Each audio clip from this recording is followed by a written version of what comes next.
बिस्बो को सब्सक्राइब करें और इस बेल आइकन को दबाएं और घिसी पिटी खबरों को देखें मजेदार कहानियों में। प्रस्ताव।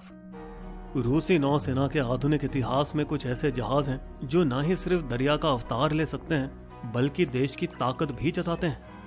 काला सागर बेड़े का प्रमुख प्रोजेक्ट 1164 मॉस्को मिसाइल क्रूजर वैसा ही एक जहाज है। militaryarms.ru। यूक्रेन के ओडेसा और निकोलेव के बीच समुद्र तट के पास कहीं। Bird in position sir. 13 अप्रैल 2022 8:34 पूर्वी यूरोपीय गर्मी का समय। यूक्रेनी वायु कमान ओडेसा। अल्फा 09 बर्ड पोजीशन में है। 1 मिनट 38 सेकंड के विजुअल मिलेंगे। सैटेलाइट फीड कनेक्ट करें। Satellite feed connected. उपग्रह से मिले इमेज के मुताबिक cloud penetrating synthetic aperture radar (SAR) ने निर्णय किया कि टारगेट ओडेसा के दक्षिण में 80 समुद्री मील 150 किलोमीटर पर था, यूक्रेनियन तट से 60-65 समुद्री मील दूर। रिमोट बर्ड के साथ GPS लॉक किया जाए। लॉक कर लिया सर। कमांडर, क्या आप पूरी तरह से तैयार हैं? जी सर, तैयार हैं।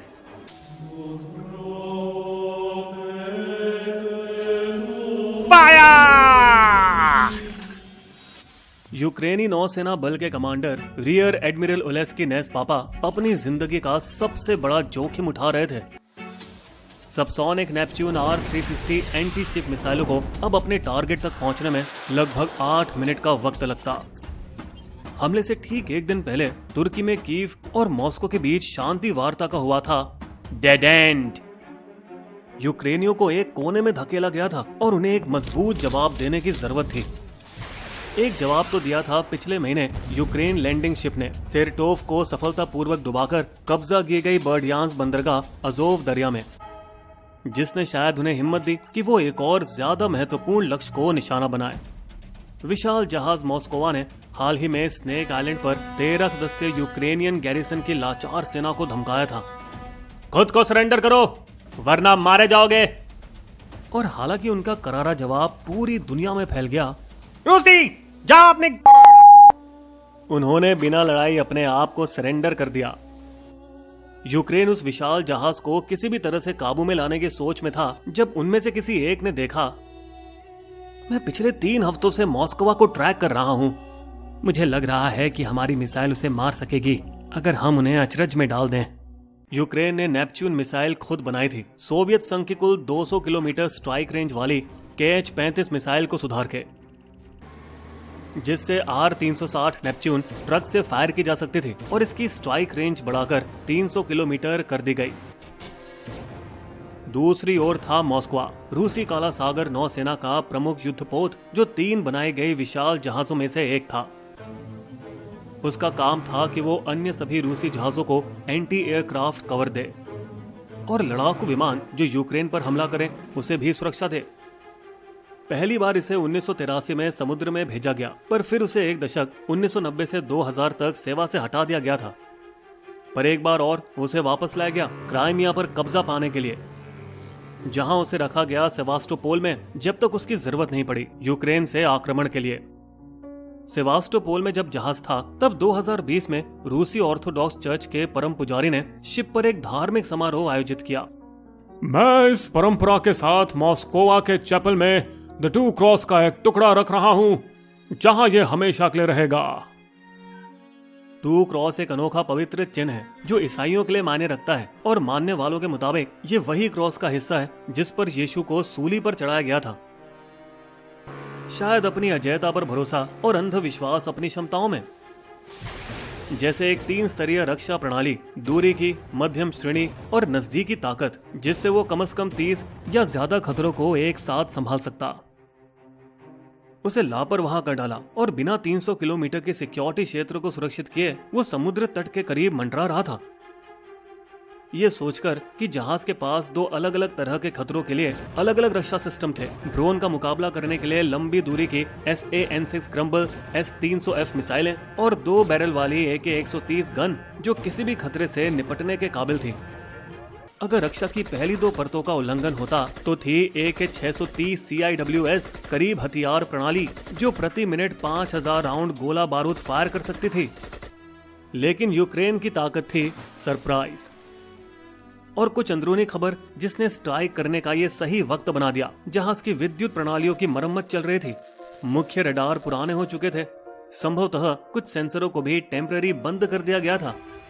इसके अलावा इटली का एक अमेरिकी नौसेना P-8A पोसाइडन समुद्री निगरानी विमान काला सागर के ऊपर गश्त मार रहा था, जो कि यूक्रेन को रूसी जहाजों के हमले से बचाने में मदद करने के लिए खुफिया जानकारी साझा कर रहा था। जबकि यूक्रेन के पास थी आसमानी आंखें टर्किश बायकटार TB2 ड्रोन, जो कि गुंजाइश है वहां थी मिसाइल को ज्यादा सटीक टारगेट कर गाइड करने के लिए, और पंग जहाज की तस्वीरें खींचने के लिए, जिसे मिलिट्री भाषा में post strike damage assessment PSDA कहा जाता है। हालांकि उसने मॉस्को से अपनी दूरी बनाए रखी ताकि उसकी लोकेशन पता न चले, क्योंकि ठीक इसके 3 दिन पहले 10 अप्रैल के रोज रूसी युद्धपोत एडमिरल एसन ने क्रीमिया तट के पास एक ऐसे ही यूक्रेनी ड्रोन को मार गिराया था। जिस दिन मॉस्को पर हमला हुआ उस दिन 43 वर्षीय commanding officer first rank captain Anton Kuprin ने अपने निजी कैबिन में खाना बस खत्म ही किया था जब उन्हें जोर से फुफकारने की आवाज सुनाई दी, जिसके बाद 1-2 धमाके हुए। थाली में मीठे को बिना हाथ लगाए वे दरवाजे की ओर भागे। निकले तो देखा कि जहाज के सामने वाला भाग बो और पोर्ट से बाईं तरफ से धुआं निकल रहा था। तुरंत उन्होंने मदद के लिए रेडियो किया। मॉस्को पर हमला हुआ है, रिपीट, हमला हुआ है। ज्यादा नुकसान बिचले ढांचे में है और समुद्र के पास छेद नजर आ रहे हैं। बाहर फायर फाइटिंग क्रू ने फायर होसेस खोलकर आग पर काबू पाने की कोशिश की। ये बारूद ढेर के पास है, आग को जल्दी बुझाना होगा। हालांकि मिसाइलें जो शिप डेक के ठीक नीचे घुसी थी, शायद वहां पड़े P-1000 बल्कन मिसाइलों को पंचर किया होगा, जिसके अंदर से निकला तेल और पास में ईंधन टाकों के भंडार से बहते हुए तेल ने आग को और भड़काया होगा, जिसने जल्द ही ऊपर डेक पर पहुंचकर उसे पूरी तरह से घेर लिया होगा और अपने ही गोला बारूद के एक जबरदस्त विस्फोट के साथ मॉस्को को चीड़ फाड़ कर फर्स्ट रैंक कप्तान एंटोन कुपरिन को भी मार डाला। यूक्रेन की मिशन कंट्रोल रूम के स्क्रीन पर विस्फोट की आवाज तक नहीं आई, पर बारूद के ढेर पर दिवाली जैसे विस्फोट ने आतिशबाजी से रात के आसमान को रोशनी से भर दिया। जहाज पर 510 चालक दल ज्यादातर नए थे और मौत के डर से हड़बड़ाकर समुद्र में कूदने लगे। सवाल ये था कि कैसे एक जटिल रक्षा प्रणाली जो 3 से 4 मिनट की रडार डिटेक्शन चेतावनी पर आने वाली मिसाइलों को रोकने के काबिल है, नेपच्यून मिसाइल का पता नहीं लगाया, जबकि वो लगभग 8 मिनट तक हवा में थी। हालांकि तब भी मॉस्को कई नेपच्यून मिसाइलों का हमला रोक सकता था उसके बड़े डिस्प्लेसमेंट के कारण। तो ये कैसे हुआ कि सिर्फ 2 मिसाइलों ने मॉस्को को डुबो डाला? क्या ये ऑपरेटर की थकान या गलत ट्रेनिंग का मामला था? क्योंकि जहाज के रेडार या तो आने वाली मिसाइलों का पता लगाने में नाकाम रहे या खतरे का पता लगाने के लिए तैयार नहीं थे। इसका भी कोई सबूत नहीं कि चालक दल ने सुरक्षा प्रणालियों को सक्रिय किया या कभी अपनी बड़ी रक्षा क्षमताओं का इस्तेमाल भी किया। ना तो S-300F, ना ही 9 के 33 OSA सतह से हवा में मारने वाली मिसाइल, ना ही चेफ या डिकॉय, इलेक्ट्रॉनिक जैपिंग या यहाँ तक कि आखिरी खाई AK-630 close in weapon system.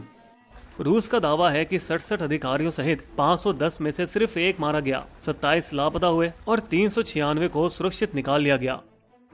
लेकिन स्वतंत्र रूसी अखबार नोवाया गैजेटा यूरोप ने बताया कि डूबने के समय 40 नाविक मारे गए थे। आंखों देखी सूचना के अनुसार करीब 200 घायल नाविकों का बताया गया कि क्रीमिया के एक अस्पताल में इलाज चल रहा था। हालांकि रूस के अंदर रूसी समाचार मीडिया और टेलीविजन पर डूबने की सूचना दी गई, मगर जहाज का डूबना तूफानी समुद्र के कारण बताया गया।